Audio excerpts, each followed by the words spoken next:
Да, можно что-то.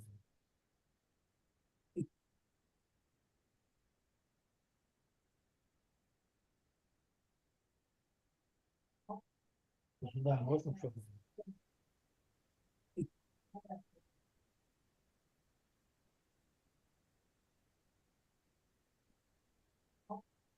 Да, можно что-то.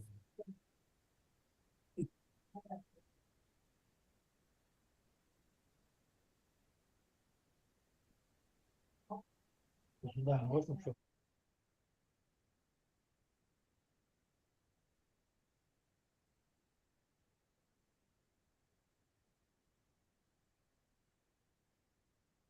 Okay, 1 sec. Give me 1 more minute. I'm going to be with everyone.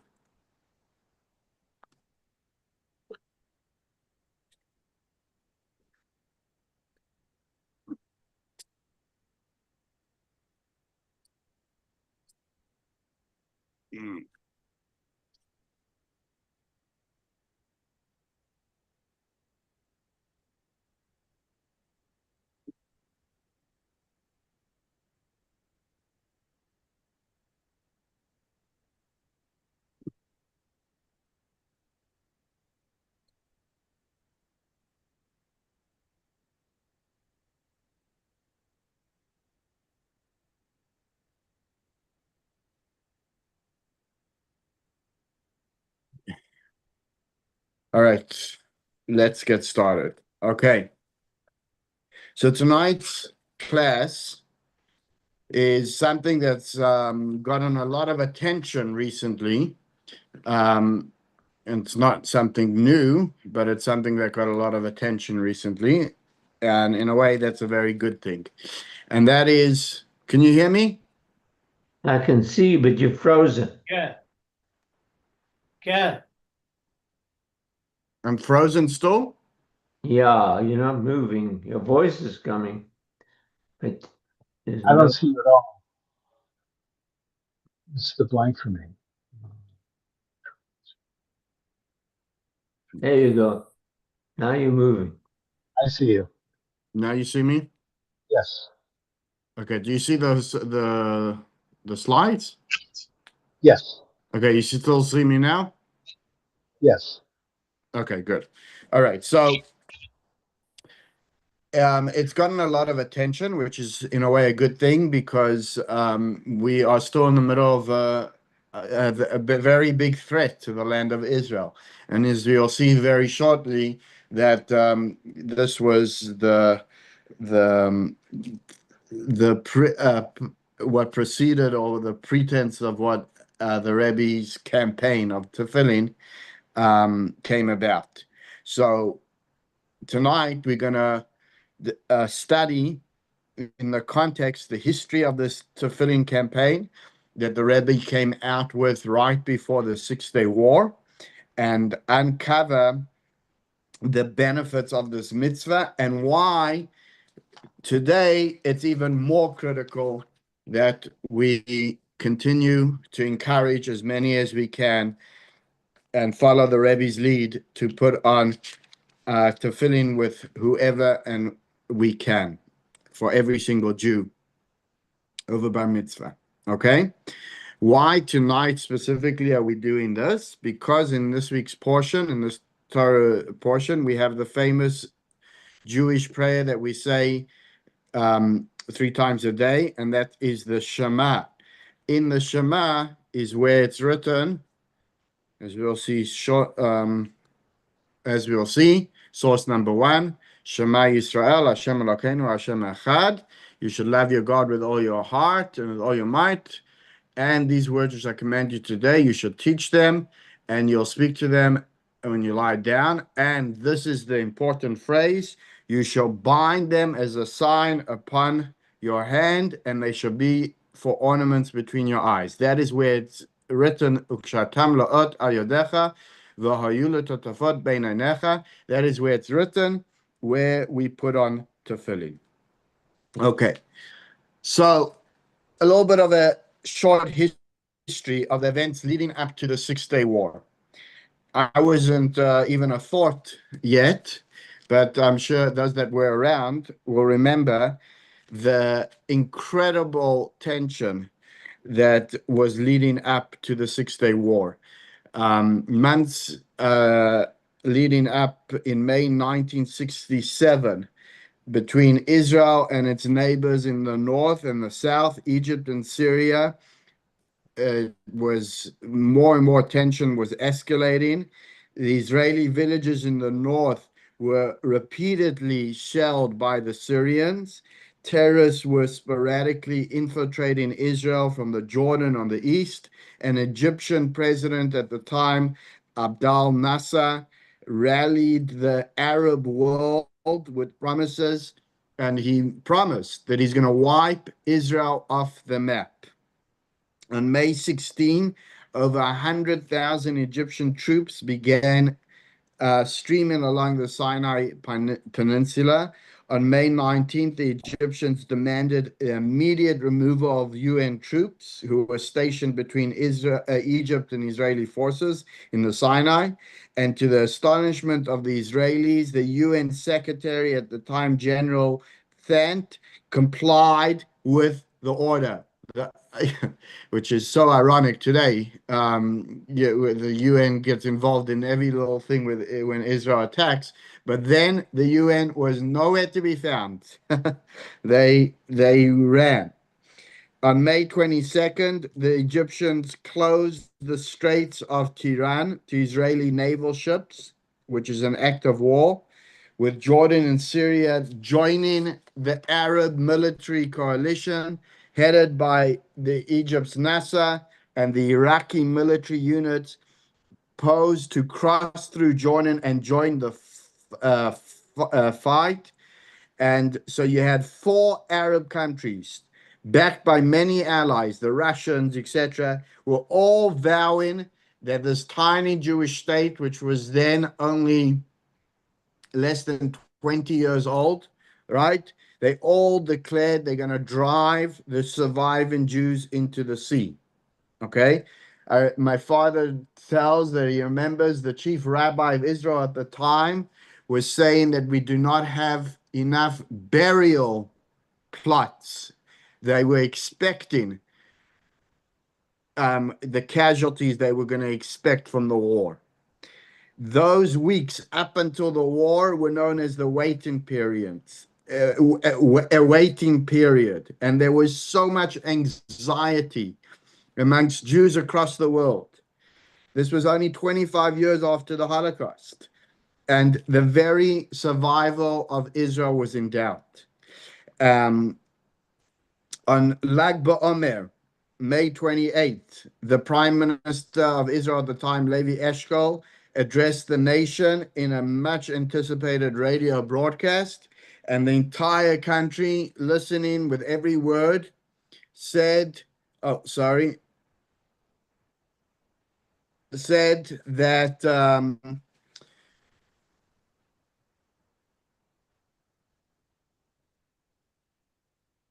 you with me? Yeah, Yeah. go with you. Okay, you can still see? I can see you. Okay, good. But I'm saying you can still see the slides? No, And now? no. What?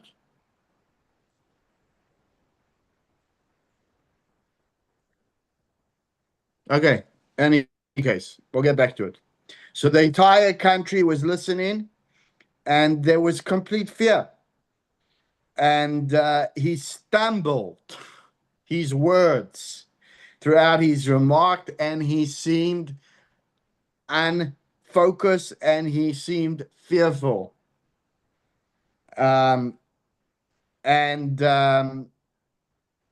maybe it was a mistake, they say, having his papers out of order, but regardless, the damage was done. And instead of reassuring the nation before this looming war, the impression the people got from the prime minister got into, there was public hysteria.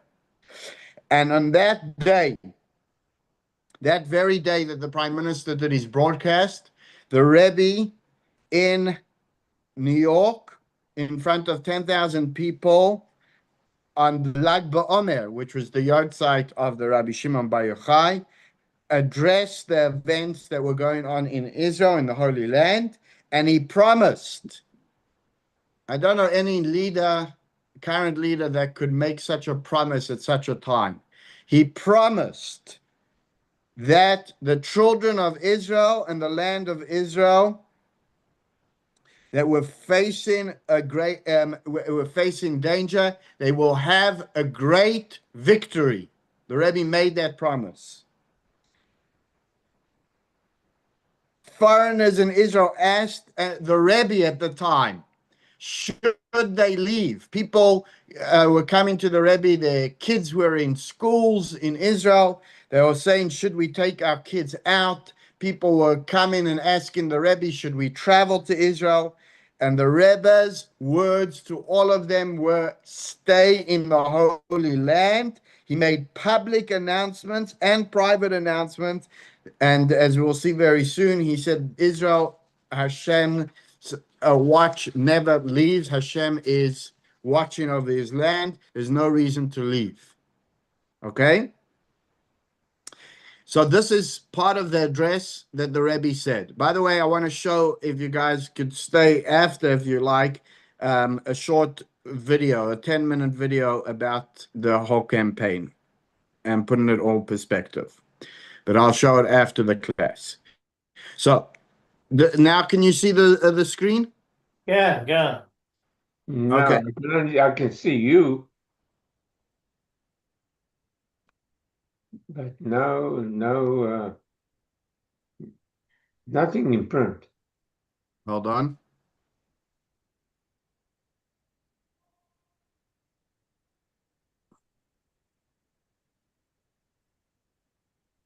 Now you should be able to see. Now we can see it. Okay. So the Rebbe's address goes like this. Brothers and sisters in the Holy Land of Israel are currently in a state in which God is protecting them and sending his blessings and salvation in increased measure so that they should be delivered, and they will be delivered from the current situation with success. This was said in May 1967, prior to the Six-Day War. We have the obligation and merit of helping them. You can achieve this by studying another verse of Torah and observing more and more mitzvot, not passing up any mitzvah opportunity. You should exercise love for your fellow Jew in this regard and influence your friends and family to do the same. We will then merit the fulfillment of the verse that we read yesterday in the Torah. You will dwell, v'nasati shalom ba'aretz, that you should dwell securely in the land. I, God, will make peace in the land, and I will be your God, the God of the entire Jewish people, wherever they are, and you will be my nation. All of us together with all of his Jewish brothers will be God's people, and he will redeem them with his open, holy, and generous hand from all difficulties and bring them peace and security and everything they need. Moshe, Okay. where are you reading from? There. Well, okay, the first page in there. Oh, sorry. Okay. I didn't go next. Okay. You got it? Yeah. A week later, on Yes. the Shabbat before the blessing of the new month, 2 days before the war broke out, the Rebbe said to his Hasidim to go out on the streets. Can you move the pages to where you are now? Yeah, that's where I'm up to. Okay. Okay, I'm going to the next page soon. So the Rebbe called on his Hasidim, go and put on, this was the first time the Rebbe made such an announcement, go and wrap Tefillin with your fellow Jews on the streets. And he said, especially the IDF soldiers. And the Rebbe said, why? He quoted a Talmud, as we'll see now. And that's when the Chabad Hasidim started to go and put stands and go to the army bases and put on tefillin with the soldiers. The Rebbe writes, the Rebbe spoke, and he says, there's a special mitzvah that can help us, guarantee that God himself will fight this war for us. The relevant mitzvah is tefillin. The Talmud says, Anyone who wears tefillin will live a long life. As the verse states, God is upon them. Those who bear God's name in the tefillin they wear, they will live. Clearly, when there is a divine promise for long life, they will not be harmed and no person will be missing. Tefillin also has an additional quality. The Talmud states in Brachot, all the nations of the earth shall see the name of God is called upon you, and they will be afraid of you. Says the Talmud, Elu Tefillin Shebarosh. This refers to the tefillin of the head. The Rebbe continues, when they will be afraid of you, then not only no person will be missing, but the enemy will disappear immediately without any need for war. Some may argue that the fear tefillin instills in the enemy is only effective while a person is wearing tefillin and not subsequently. But that is not the simple reading. The simple reading is that the wearing tefillin causes fear in the enemies even after they are worn. This is what we find in the case of the splitting of the sea. When the sea split, the chiefs of Edom were terrified. The residents of Canaan melted away. This didn't only have an effect while the sea was actually split, it was still in effect over 40 years later. As Rahab says, we heard how God dried up the water of the Red Sea for you, and our hearts melted in fear. A great fear of you has fallen on us, so that all who live in this country are melting in fear because of you. This caused the Canaanite to dissipate on their own without any need for war. This was the case even though the splitting of the sea had already occurred. Immediately after they left Egypt, before the giving of the Torah, a long while before the Jewish people entered the land of Israel. The same is true in our case. When we wear tefillin, the nations see that we are Jews who have the name of God called upon them.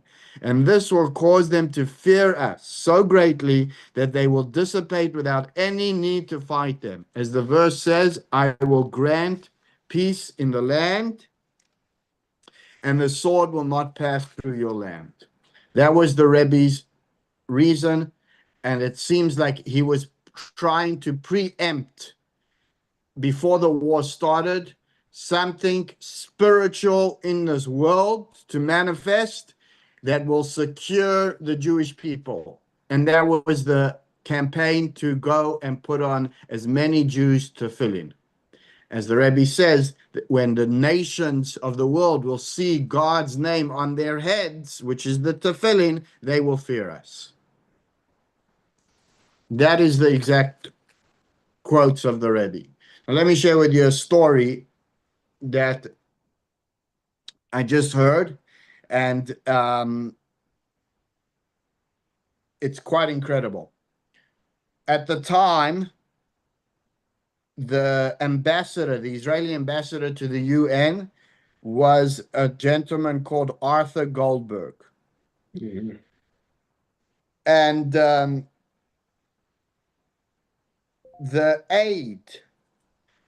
the assistant to Arthur Goldberg, writes the following story. He said, spurred by the drama of the Cuban Missile Crisis and a young man's desire to be a player on the international scene, I decided to major in political science and pursue a degree in diplomatic corps. The year 1967 found me an up-and-coming diplomatic aide on the staff of the U.S. ambassador to the United Nations, Arthur Goldberg. Okay, quite Jewish name, right? In the first week of June, this aide to Arthur Goldberg writes, I received a call from a cousin of mine. In an anxious voice, she asked that I stop by her apartment after work. As I sat in their living room that evening, she and her husband told me the cause of their distress. Their only child, whose name was Abraham, was a young man, several years my junior, who had recently became religious the year before and was studying in a yeshiva in Israel, a Chabad yeshiva. Alarmed by the increasing talk of the war, they sent him a plane ticket and begged him to come home. Abraham was adamant in his refusal, and he said, no, the Rebbe, the Lubavitcher Rebbe says to stay, and he won't go. We tried to approach the Rebbe, the cousin continued. We wanted to explain to the Rebbe that Abraham's our only child, he's our whole life, and we appealed to him to please allow Abraham to return home. And it seems that in order to go speak to the Rebbe, you need months of waiting time to get an audience with the Rebbe. So we wrote him a letter, and the secretaries advised that we wait until the Rebbe answers. And she showed me the short note with the answer. The Rebbe wrote, "The guardian of Israel neither sleeps nor slumbers." And it seemed like the easiest quote from the Psalms. The cousin says, tell us, Joe, please, you're a diplomat. You know what's going on. What is really going on? Is Israel really in the danger that it seems though? So this young man tells them, I didn't want to add to their distress, but I felt duty bound to tell them the truth, that the state of Israel was indeed in a grave danger. War was all but certain. The Arab states had mobilized forces far superior to Israel and stood a good chance of defeating the tiny Jewish state. If this happens, I didn't want to imagine the fate of the Jewish residing there. My boss, Mr. Goldberg, a deeply committed Jew, could not sleep at night. I cannot emphasize, says Joe to his cousins, how serious the situation is. We must get Abraham out of there at once. My cousin cried, but how? To him, the Rebbe, his word is law. If the Rebbe says to stay, he's going to stay. So Joe says, listen, I'll speak with the Rebbe. When I introduce myself as Mr. Goldberg's aide, I'm sure I'll be received immediately. I'm certain that I'll be able to persuade him to let Abraham come home. The next morning, he contacted the Rebbe's secretary and introduced himself as the member of the United States delegation to the UN, and he said that he had an urgent matter he had to discuss with the Rebbe. The secretary said he'll get back to him shortly, and a half an hour later, he told him that the Rebbe would see him a certain night at 2 o'clock in the morning. There, he writes, there was more white in his beard, but otherwise the youthful face and manner had changed little. He had the same noble countenance, the same penetrating eyes, gazed at me almost exactly the same as 15 years earlier when I had met the Rebbe. His handshake was firm and warm, and I've already had the privilege of meeting the Rebbe. My grandfather brought me here before my bar mitzvah. The Rebbe's had a big smile on his face. Indeed, he said that he remembered him. And then he went on, Joe, and he says, I must apologize to the Rebbe. I'm afraid that I used my position rather unjustly to gain this meeting, this audience. The urgent matter I speak of is a personal one. Again, the Rebbe's smile put me at ease. Encouraged, I told the Rebbe about my cousins and their sons, and their son. He said their parents are beside themselves. They're filled with anxiety. They would greatly appreciate if the Rebbe would allow their only child to come home until the danger blows over. Now the warm smile disappeared. A grave expression now cloaked the Rebbe's features. The Rebbe said, I have thousands of only children in the land of Israel. If I tell them to remain there, it is because I am certain that no harm will befall them. Tell your cousin and her husband that they can put their fears to rest. The guardian of Israel neither sleeps nor slumber. God is watching over his people wherever they are, and especially in the Holy Land. Rebbe, I said, with all due respect, they cannot put their fears to rest. No, they cannot. Perhaps the Rebbe is unaware of the gravity of the situation, but because of my position, I'm privy to extremely reliable information. And unfortunately, as we speak, the state of Israel is in a very grave danger. Israel, the Rebbe said with the same conviction, with absolute conviction, is not in grave danger. She stands on a threshold of great victory. With the Almighty's help, this month will be a month of great miracles for the Jewish nation. Now, continued the Rebbe, if you don't mind, I'd like to request something of you, the Rebbe said. Tell Abraham's father that he too can do something for the brethren in Israel. Tell him that I request that he begin observing the mitzvah of putting on tefillin every weekday. And I ask you too should begin this daily observance of the mitzvah. I don't know how much you can help in Israel in your capacity as an assistant to the UN ambassador, but with your daily putting of tefillin, you will certainly contribute to Israel's victory without added the Rebbe encountering any complications of divided loyalties. And we all know the end of the stories, my friends. The Six-Day War was the most decisive victory for Israel. The Tefillin campaign is what preempted it. Now, how's that story? It's a personal story, but here you see how the Rebbe was faced with such a decision, and he didn't flinch, right? So that is the history of the Tefillin campaign. Now, believe it or not, it wasn't met in the Jewish world at the time with such favor. The Rebbe got opposition from both the religious world and the secular world when it came to his campaign that everyone should wear tefillin. And you may ask, what was the hesitations? What was the questions? So let's go through that. You with me? Yes, yes. Okay. Here comes another talk of the Rebbe.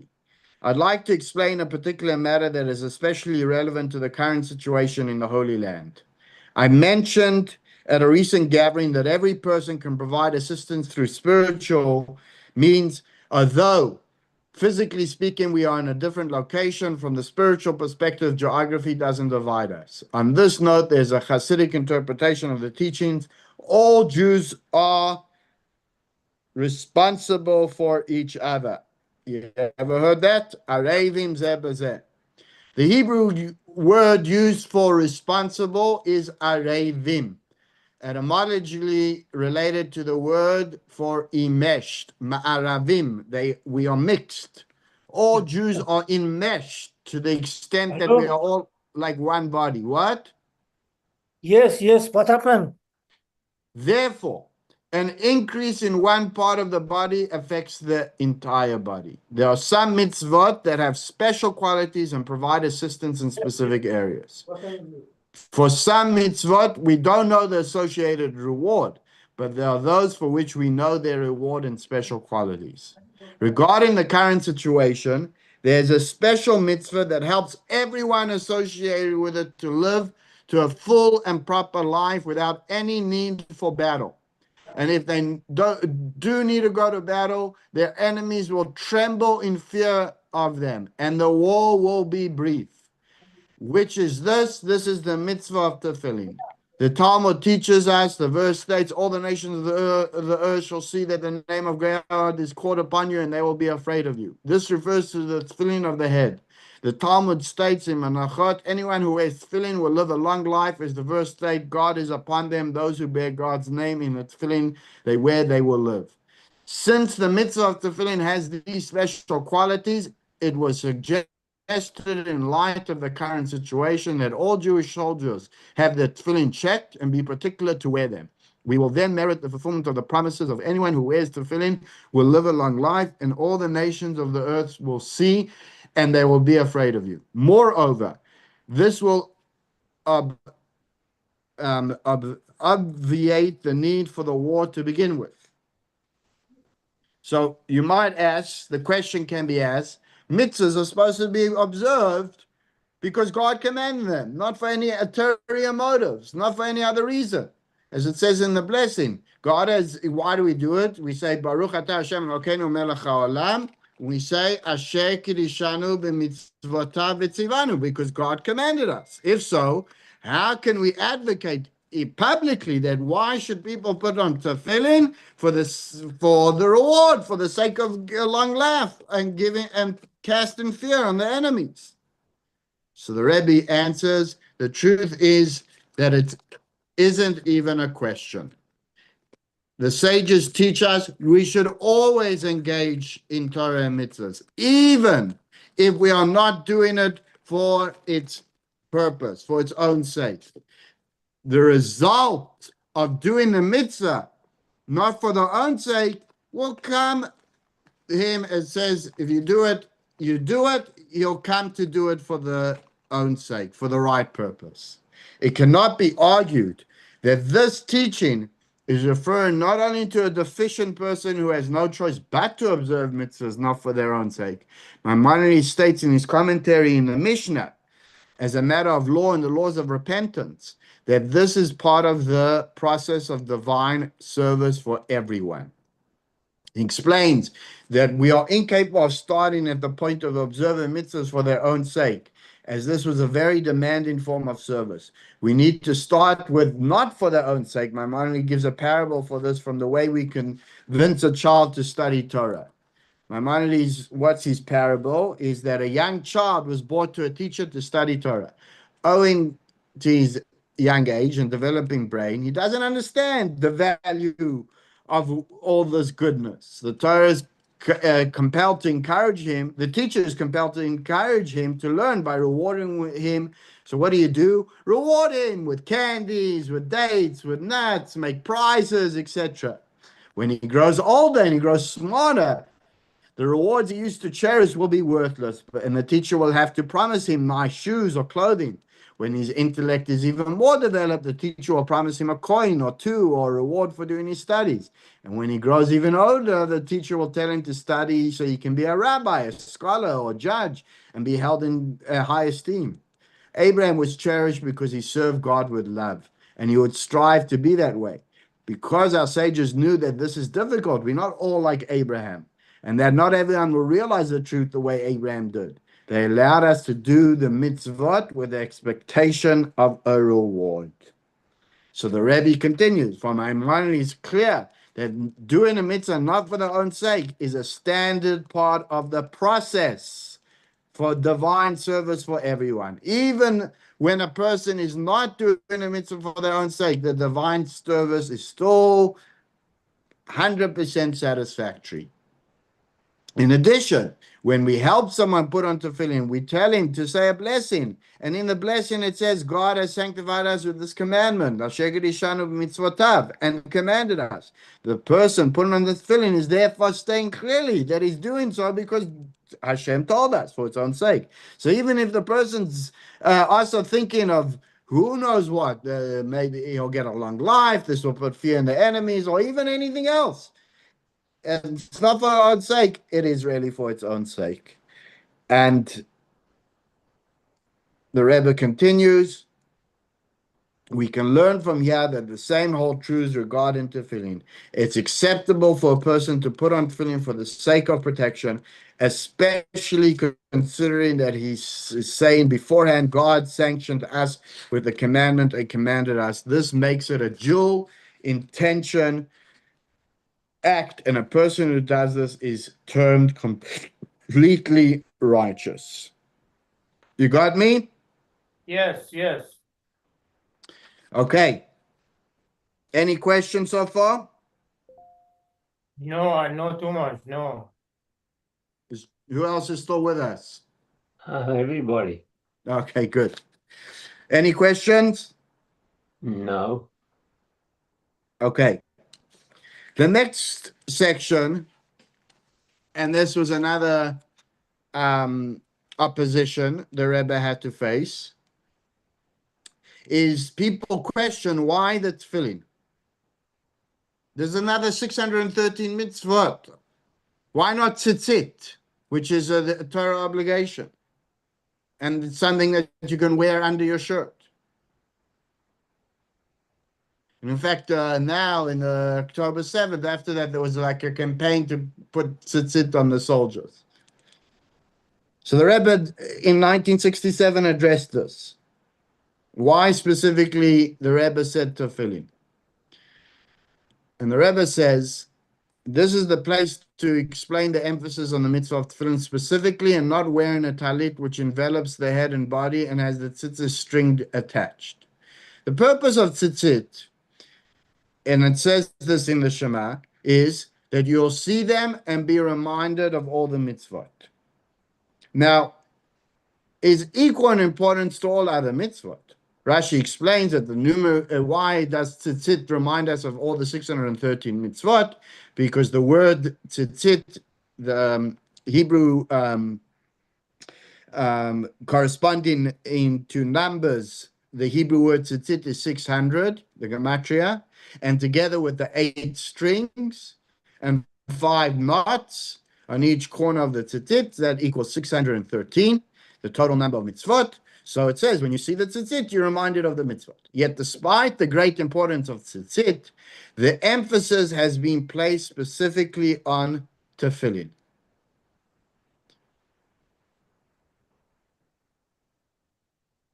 We observe mitzvot because God commanded us to do so, not because of any benefit they provide. Nevertheless, in times when we are in need of a specific blessing, we need to focus on the mitzvah that is associated with that particular blessing.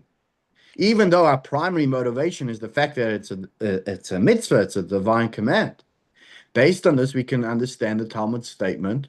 A person who says, I give this coin to charity, for example, in order that my child live, right?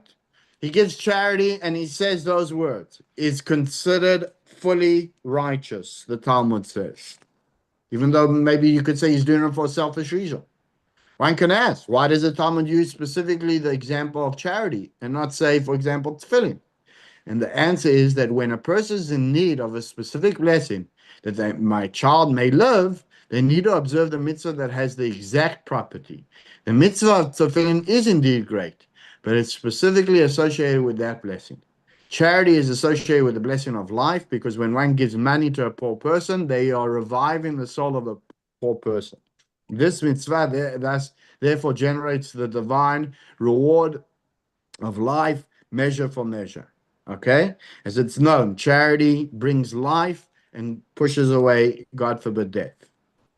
In our case, when we have a pressing need for striking fear into our enemies, we need to focus on the mitzvah of tefillin, which has the special quality of causing our enemies to fear us when they see the name of God called on us, referring to the tefillin on the head.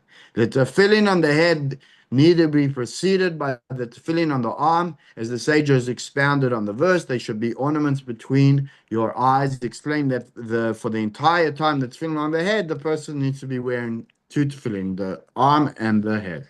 The mitzvah of tzitzit doesn't have this special property. While the talit protects the person who's wearing it, it doesn't have the effect of striking fear into our enemies like tefillin does. So basically what the Rebbe is saying is, yes, it's all good and well. All mitzvot are important and they're all right. But when you want a particular blessing and there's a mitzvah that gives that property, there's nothing wrong with emphasizing on that mitzvah. And that was the tefillin, which was specifically, as the Talmud says, puts fear into our enemies. You get it? כן, כן. אני מבין הכל. Okay, good. So that's on a global level. And this we actually saw with our own eyes the effect it had. Look what happened at the 6 Day War. Um, so, and we should continue. And that's why I was saying I'm so happy that tefillin has become such a big conversation now, because more and more are putting it on, and it's helping us in the land of Israel. So that's the effect it has on our soldiers. That's the effect that it has on the land of Israel. And we should continue to do it, even if it's just for that reason. But being that it's a class for us as well, I want to also touch upon what effect tefillin has on oneself, which is also important. So let's look at source number 5. You with me? Yes. Yeah. Moshe, I have a question. You Yes. talked about Tefillim and you talked about tzitzit. What brought on Tehillim? Tehillim is very important. It's part of prayer, but it's not a mitzvah. I mean, it's a mitzvah for prayer, but it's not a mitzvah per se. But how is it all put together with David's, No, it's a form of prayer. I see. Yeah, which falls under the mitzvah of praying. Because we have a mitzvah to pray, which is called avodah, which is called service of God, which is prayer. But this is a particular mitzvah that the Rebbe emphasized, is the tefillin. Okay. So let's see the effect that tefillin has on a person. The Rebbe, the first Chabad Rebbe wrote a Shulchan Aruch, wrote a code of Jewish law.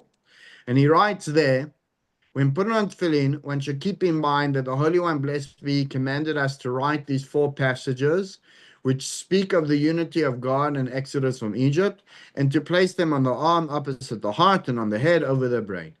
This we should do in order to remember the miracles and wonders which we wrought on our behalf and which reflect his unity, demonstrating that he has the power and the sovereignty to do as he desires in the upper realms and in the lower realms.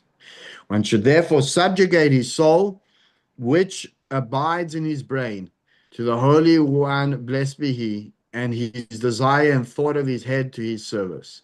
Thus, by putting on tefillin, he will remember the Creator, blessed be he, and minimize his own pleasure seeking.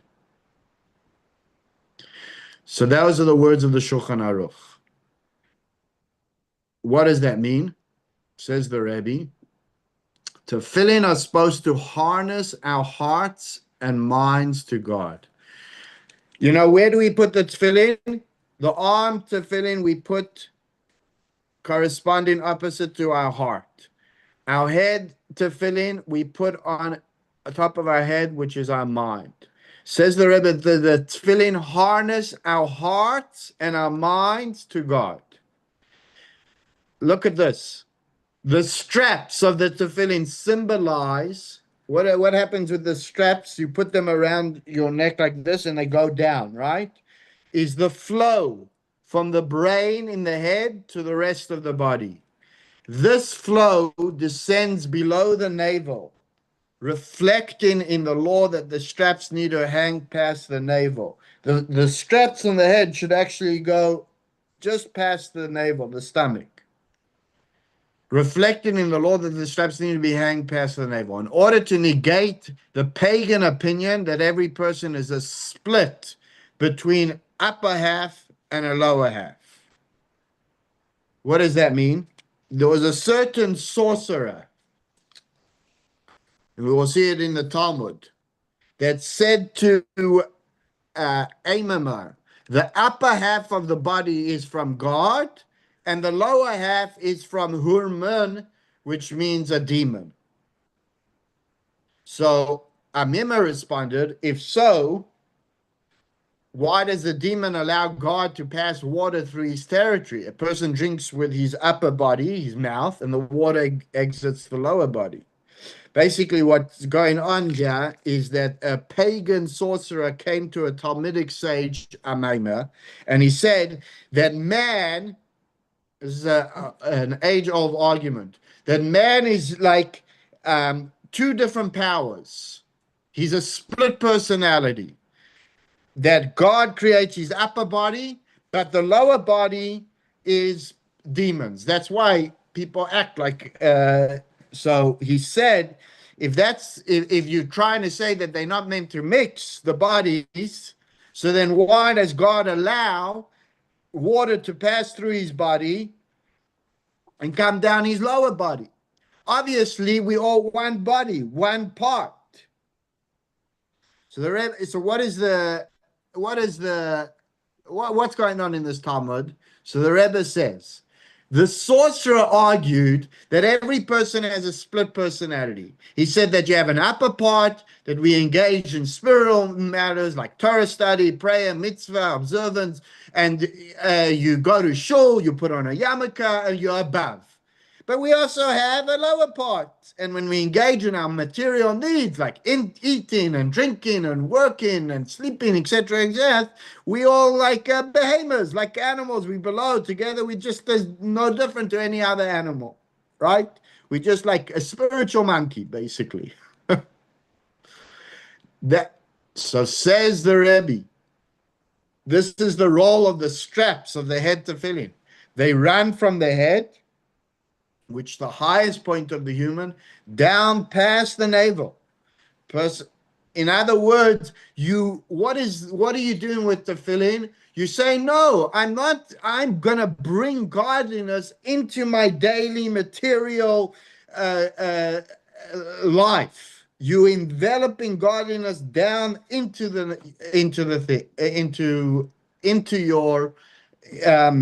your regular material life. And that a person could still object. What do you mean? We all have a yetzer hara. We all have a negative inclination. So Tanya compares the body to a city, which there are two kings that are fighting for control over that city. Similarly, the same with every single person. You have in you, yes, we have a yetzer hara and a yetzer tov. We have two inclinations, and they're each battling. And just like they never satisfied with you have him, you have the lower part, I have the upper part, and we're all good. No, they want to conquer the whole body, right? And that's the battle that each and every one of us have. So our negative inclination, our yetzer hara, is referred to the king beseeching us, or in other sources as a judge who expresses his opinions. And we are serving God. The Tefillin is saying that we are serving God with our inclination as well. We're using everything. The Tefillin basically is bringing spirituality not only to our lower extremities, but it even bringing spirituality into our yetzer hara. How do we see that? The strap of the hand tefillin addresses this issue. A person who's right-handed puts on tefillin on his left hand. Okay? The left symbolizes, in Judaism, everything on the left symbolizes the need to reject. The right is something we bring close, and with our left we push away. Okay, that's how it works with Judaism, right and left. Now, the left part of our body symbolizes those parts of us that we need to reject. That's not proper for us. Those things that we need discipline with. So the Zohar puts it, the strap is like the rope which we tie up the negative inclination, the yetzer hara. So in other words, the tefillin is what we are bringing godliness, holiness, not even from our head to our bodies, to our heart, to our lower extremities, but even we are binding up our Yetzer Hara. And we are dealing with people that are not tzaddikim or complete saints. A complete holy person doesn't have a negative inclination, doesn't have a Yetzer Hara. Like it says about King David, you're talking about Tehillim, he exterminated his negative inclination. He didn't have a Yetzer Hara. So we are talking about people that still have a Yetzer Hara. Like me and you, we're all the same, but we nevertheless can serve God, and we can serve God by binding up our negative inclination. We can not only silence our negative inclination and prevent it from expressing an opinion, we can go even further. When we wear tefillin on the left hand, we are connecting the Yetzer Hara to godliness. The word tefillin in Hebrew means naftulah, which means connecting. And that is also go according to the phrase that we say in the Shema. It says you should love God b'chol levavecha, with all your hearts. It's a strange, what do you mean heart? A person only has one heart. So the Sifri explains that you should serve God both with your Yetzer Tov, with your good inclination, and your Yetzer Hara. Can I ask you a question? How do you serve God with your Yetzer Hara? No. How? How do you serve God with? I didn't quite get it. With your negative inclination. What? How do you serve God with your negative inclination? You have to overcome them. True, but it's more than just overcoming. It's realizing that don't let your negative inclination take you down.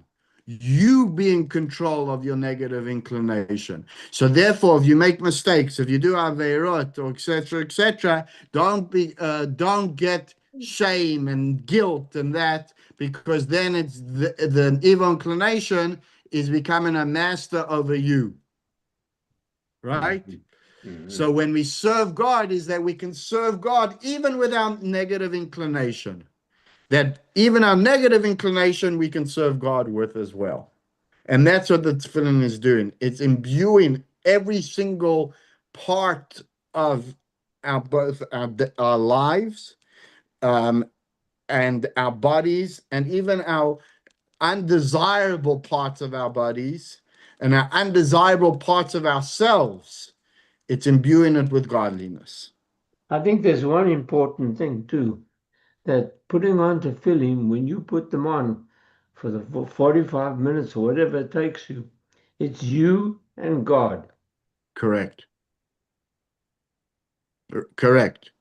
It's that there's nothing that stands between you, and it's the connection that you're creating at that time, 100%. But we would be saying it goes even further, is that connection the way that tefillin are modeled, and the way we put it on is imbuing your whole part of you. You're good, you're bad, you're ugly, you're everything.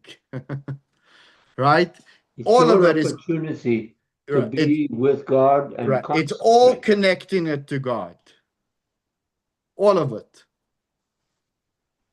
Yeah. Okay. And so that is the effect that tefillin has um,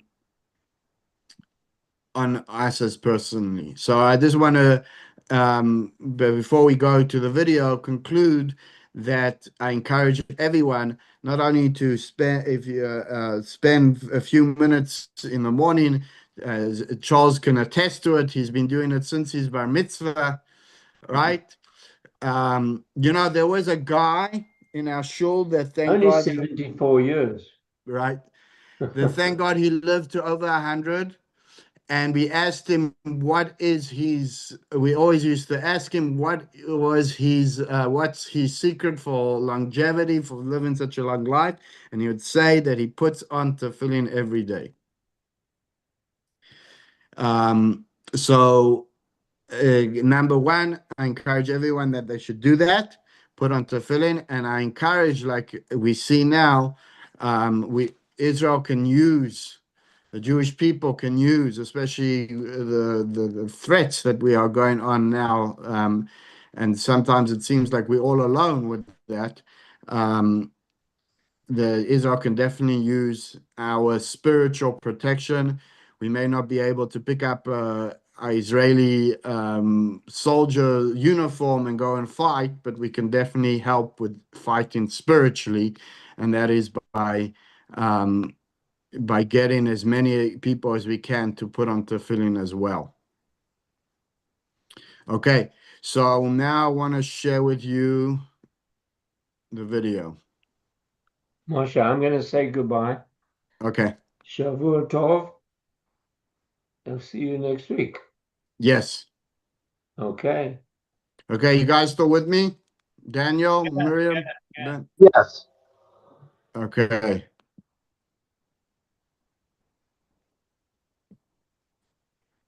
Do you see the video?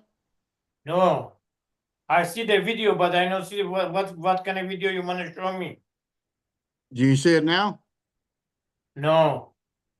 Okay, hold on.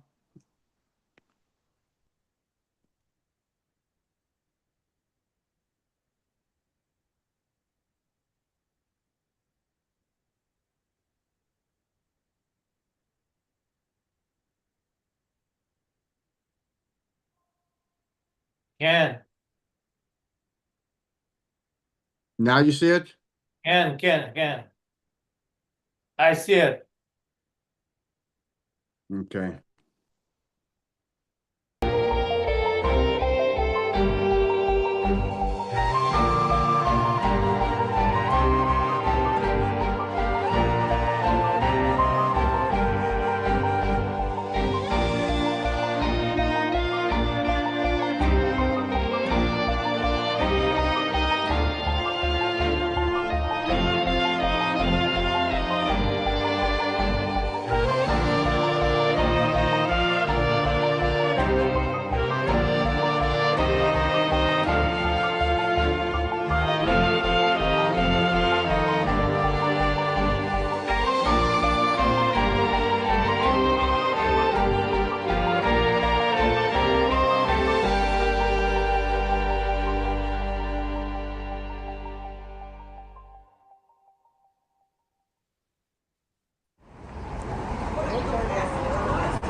Nobody had ever really done this before. A word like outreach, everyone thinks that's been a part of the Jewish vocabulary since the days of Abraham. After all, Abraham engaged in outreach. But the truth is, the Rebbe was the first Jewish leader ever, at least since post-biblical times, who considered and constructed an active program of outreach to all Jews. Sir, how are you? Are you Jewish by any chance? In the 13th century, Rabbi Moses of Kusi went out in France and encouraged Jews who weren't wearing tefillin or weren't putting mezuzahs on their doors, and he did a sort of outreach campaign. That's one rabbi in the 13th century, and in a very limited way. So it was really hard to find a precedent for somebody who did this in a systematic way. חס ושלום גלח sich zum Samar. Aber gerade der Samar ist ein Chibel Sefer mit Gott. Also rumgefahren mit Medinas Fahr, mit Medinas Androbuse, für Rosenfahrer Medinas. Und gefahren nach Medina, was jeden Tag nicht geweckt wird. Und er sagt, ins allein gefahren, nach allein gerät, und wenn was der gerät, weil jeden hat sich ein jeden lebt und bringen können. Der Samar hat das erzählt, was er das erzählt. Aber Sie wissen da, wie wir sich finden.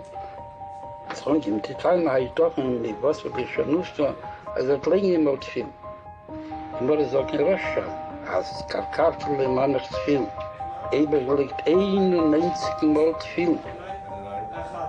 Nannten Maris von dem Süd, Karkartel im Mann nicht viel. Und wir stellten mal an in dem Süd von Mann nicht viel.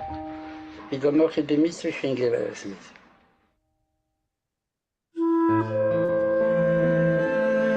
The Israel Defense Forces have taken necessary steps to meet all eventualities.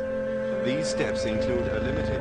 היו העתודה של מפקד אל האוויר המצרי והועמדו לרשות פיקוד האוויר המזרחי. ריכוזי הכוחות המצריים בסיני הגיעו לממדים המגבירים מתיחות באזור. ערב המלחמה במדינת ישראל, אני זוכר אותה כתקופה מפחידה מבחינת הציבור פחד. אלה היו הימים שממשלת ישראל בראשותו של לוי אשכול ניסתה למנוע את המלחמה. אבל מצד שני היה ברור לה שאם צבא מצרים מתקדם בסיני, המלחמה בדרך. Military spokesman announced this evening that following the entry of a large number of Egyptian troops to eastern Sinai and following the withdrawal of the United Nations emergency forces at the request of Egypt, the armies of Syria and Jordan, bristling with weapons and with aid promised by Iraq, Algeria, Kuwait and other. הרגישו חנק, הרגישו מחנק. נאצר ומערכת התעמולה שלו, השידורים שיצאו ממצרים, השידורים שיצאו מסוריה, היו שידורים מאוד מתלהמים. فاحزموا حقائبكم واهربوا من فلسطين. הציבור אגר מזון, הוא לא ידע לאן כל זה הולך. אולי שואה חדשה באה?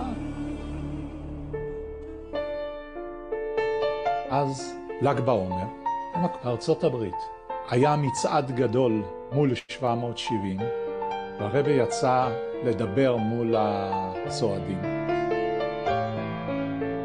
Ihre Brüder und Schwestern, was gefühlen sich in Eretz Akedesh, in Eretz Israel, stehen nicht in einem Lager, wo der Rebbe beschützt sie und schickt sie seine Brüche und Atzwoche und Yeshua in ein vergrößerter Most, gedei sie sollen nach Riss kommen und sie wollen nach Riss kommen. von dem איצ'טיקן מסר mit הצלחה. בזמנו נשא אז לוי אשכול נאום שעד היום נקרא נאום הגמגום, שהוא לא ידע אפילו פשוט מה לומר לעם, ומול הגמגומים בא דמות כמו הרבי, גישה חדה, ברורה, עם הסמכותיות שלו, שבא ואומר לא הולכת להיות שואה אחרת, תהיה תשועה. והשבתם לבטר בידכם, אז אם ארץ ישראל ומציצו dort sicher, und jeder von euch und wir alle zusammen, und bimiuchad die Jiden in Eretz Agdesha, wollen sein dem oberstens Volk, was Eretz Arisjiden, bejode Amroya, Apsucha, Agdesha und Archova, von allen Schwierigkeiten. Now the war is coming. 1967 Shat Chirum. Get 2 notices from the American embassy. War is imminent. Transportation will not be provided. No responsibility will be taken. Leave the country immediately. We have 2 Americans, 1 Canadian, 1 Brit. So write the Rebbe a telegram, all 4 of us. What should we do? Should we stay or should we leave? This letter, what we sent, was before Lag B'Ema. I remember I went to the post office to send the telegram to the Rebbe. The Lashon was, Eichlis Nayeg Le'era Matzav. What goes behind the scenes is that American yeshiva boys were clogging the airport trying to leave the country. And it was very bad for the morale of the country. And the Rebbe knew that. And that's why his telegram to us was printed in Daf Rishon, the newspaper. And the telegram read as follows. Yamshichu b'hatmada u'b'shkida u'bevadai lo yanum v'lo yishan shomer Yisrael v'yivasu tov. I had friends in the Mir, and I told them the Rebbe's telegram. So they asked him, Chaim Shmulevitz in the Mir, should we stay or should we go? He said, that's not a question for me. I'm not taking responsibility for your lives. And they said, our friend in Chabad, the Chabadski Rebbe took responsibility for him. He said, don't move. He said, the Lubavitcher Rebbe had break the places. He just took responsibility for thousands of lives.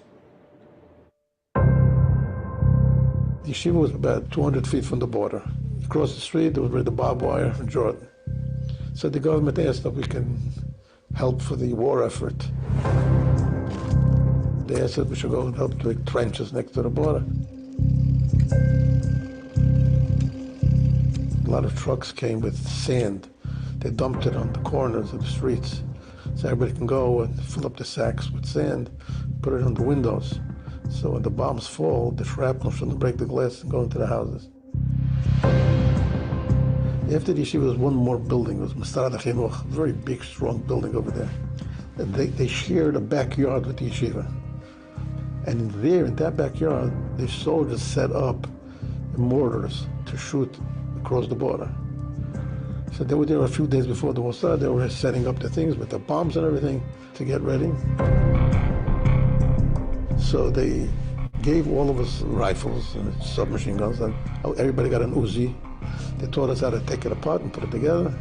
If they break through, you just stand by the window and you just shoot anything that moves outside. Just keeps raking the street with the bullets.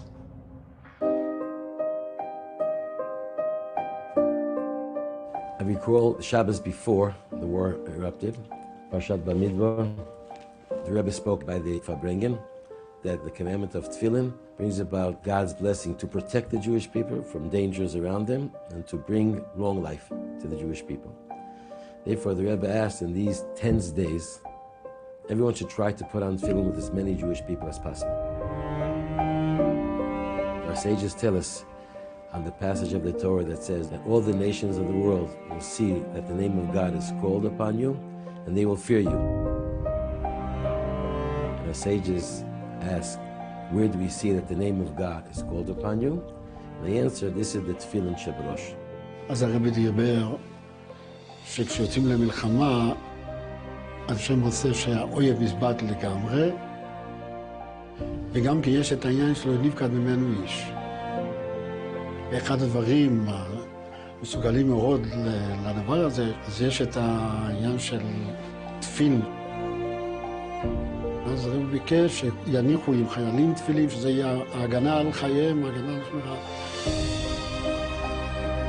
ורוא כל עם ואורץ כי שם השם נקרא לך, המזאת das geht idische Zoll, wo sehr Anführer ist an die Shem Elekea Zwois. Is hat dämmelt wie Jorum wie Mekka, da schreckt man sich vor sie. Wenn Nossum die Panecha beschewert drochen, man bleibt vor sie. Der Zatsche Kenege der Zeh, is Chotscha viele Vasiuli Chose, is Maslayu Chose, der Zeh es aber sein Masel Shebashomayim und schluckt sich nicht und bleibt. אז כמובן שכל אחד עשה ככל יכולתו, זה לא היה מאורגן, אלא כל אחד מצא תפילין, לא ידענו על המבצע הזה בכלל, לפני כן לא היה דבר כזה. Right after Shabbat, the words of the Rebbe were spread throughout the whole world. But from Sunday morning on, Chabad Hasidim around the world began the Tefillin campaign. החלו חסידי חב"ד על פי הוראת הרבי מלובביץ' במבצע תפילין. הם יצאו לרחובות לשכנע את העוברים ושבים להניח תפילין כדי להציל את העם ולהטיל אימה על אויבינו.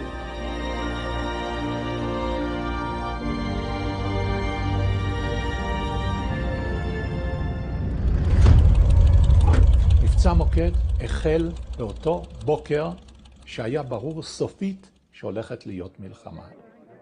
מתכנסת הממשלה ובעצם מקדמת את פני הרעה.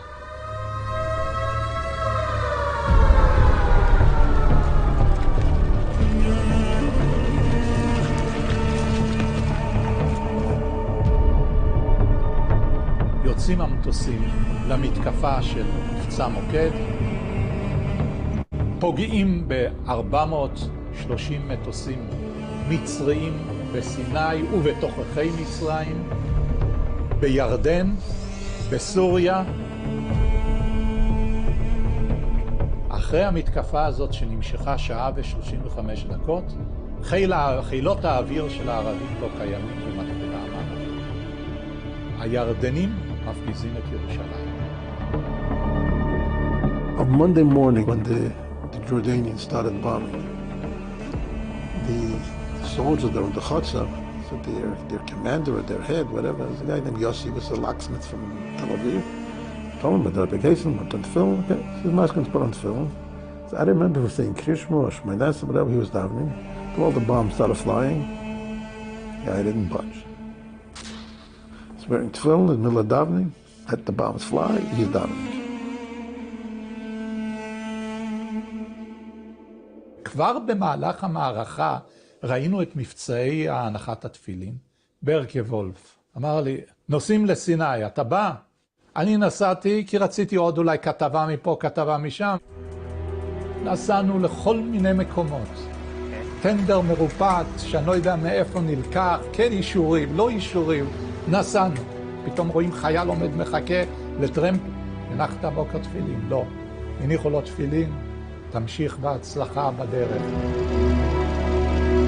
זה גאה מתנדגו, בשם הווילה כנו נידגן, בטור מביסה גוון אונגשרים, מיקה מיכה בקנים, הוויה, geht menechet mit Shem Havaya, zusammen wie das ist, Nikro Lecha durch Hanoches Tfil, למעלה שליחוסם הקדשה להגונו, על ביטוחן von Eretz HaKenish und ביטוחן von Gei Kodesh, was gefindt sich in Eretz HaKenish.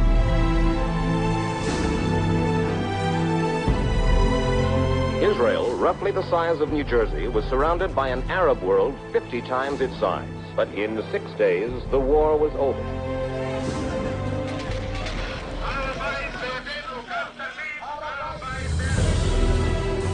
It's the first time in 19 years that Jews have been allowed to visit and pray at the site of the sacred Wailing Wall. הפחד החליף את מקומו לתחושה של שמחה והרגשת תחושת נס גדול והצלה.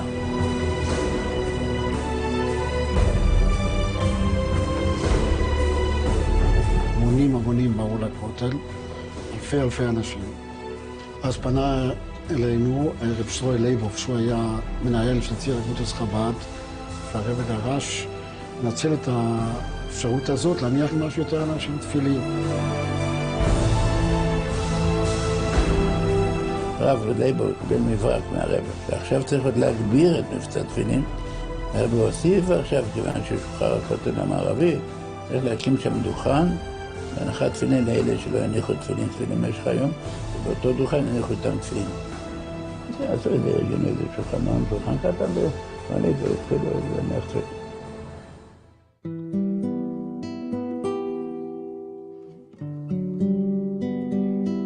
Today they've made a tour to Jerusalem, and our free stop was at the Wailing Wall. And if that won't move you, nothing in the world will.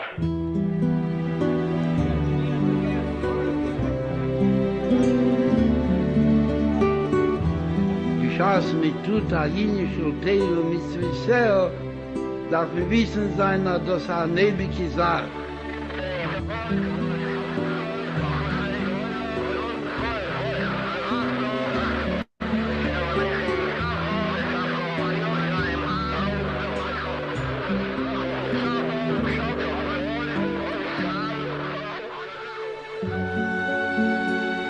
Bald hat mir mal gewinnt Ziva, a Kodesh Baruch Hu, wird das a Yini, was darf sein, a Dover am Iskayi, wie der Pullen im Scherches Satzig und a David. זה היה מדהים לראות את זה, אנשים שחזרו למקורם, ראו בחיות, זה ממש הכניס בהם רוח חיה. אז הגיעו למדים של אלפי אנשים ביום, ויכולו לבוא להניח תפילין בכותל. It was a rare event in Jewish history. The Six-Day War caused a tremendous amount of excitement in the Jewish community all over the world. What happened to mark it in terms of a daily life, except the tefillin? It became such a thing that if you want to visit the Kotel, you have to put on tefillin.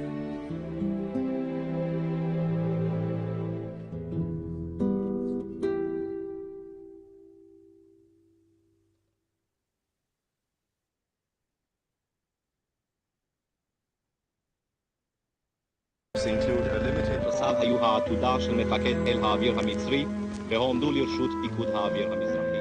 ריכוזי הכוחות המצריים בסיני. Okay. Okay. Thank you very much. It was very interesting. Thank you. It was very nice. You're welcome. שבוע טוב. Shavua Tov. Shavua Tov.